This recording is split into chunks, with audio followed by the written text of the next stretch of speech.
सन 2005 साली प्लॉटिंग हा व्यवसाय मी नव्याने सुरू केला.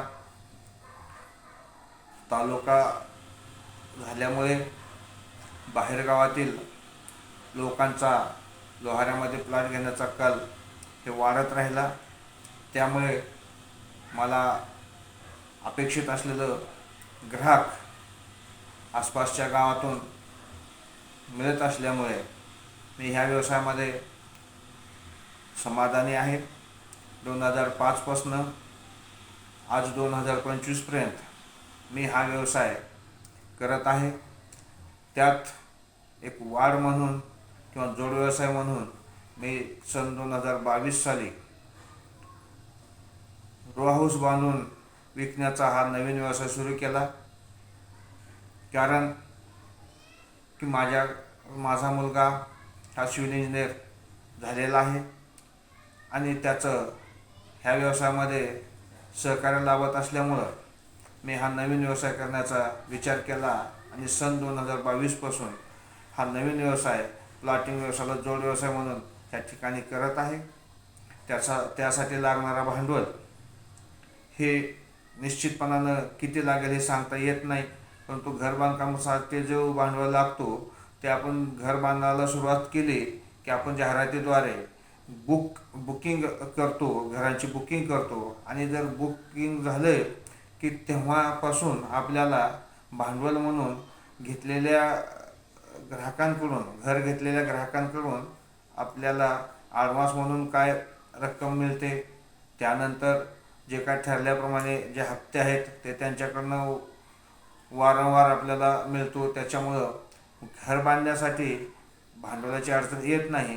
परंतु प्लॉटिंग व्यवसायासाठी हे आपल्याला स्वतःहून आधी गुंतवणूक करावी लागते. साईट तयार झाल्यानंतर त्या ठिकाणी पूर्ण सुविधा उपलब्ध करून दिल्यानंतर प्रशासकीय सर्व कागदपत्र आपण पूर्ण केल्यानंतर मग त्याची विक्री सुरू होते आणि त्यानंतर मग त्या व्यवसायामध्ये आपल्याला पैसा मिळतो ग्राहकांकडून.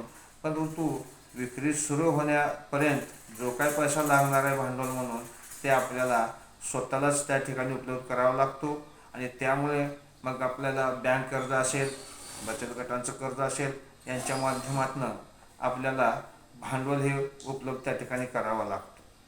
त्याचबरोबर ह्या व्यवसायासाठी जो असणारा ग्राहक आहे तो आसपासच्या खेडेगावातील नोकरदार वर्ग आहे, व्यापारी वर्ग आहे, शेतकरी वर्ग आहे किंवा गरजवंत नागरिक असे ह्या व्यवसायाचे ग्राहक आहेत.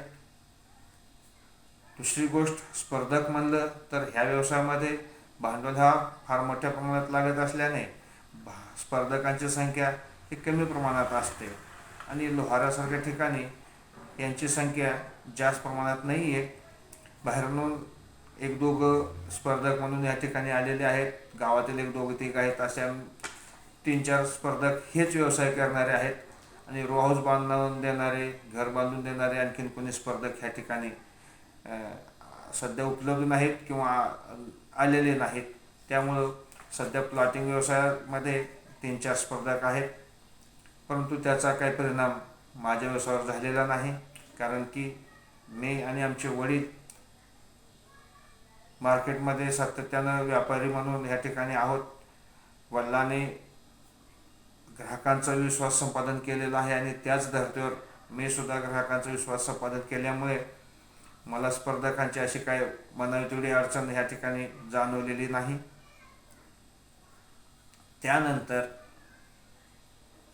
ग्राहकांना अपेक्षित असणारा डिझाईन किंवा दर्जेदार बांधकाम ह्या ठिकाणी आम्ही त्यांना उपलब्ध करून देत आहोत. त्यामुळे आम्ही पाहिजे असलेलं, त्यांना अपेक्षित असलेलं बांधकाम, दर्जेदार बांधकाम आम्ही देत असल्यामुळे आम्ही ह्या व्यवसायामध्ये सक्षम आहोत आणि नफा आणि खर्च याचा जर विचार केला असता तर बाजारातील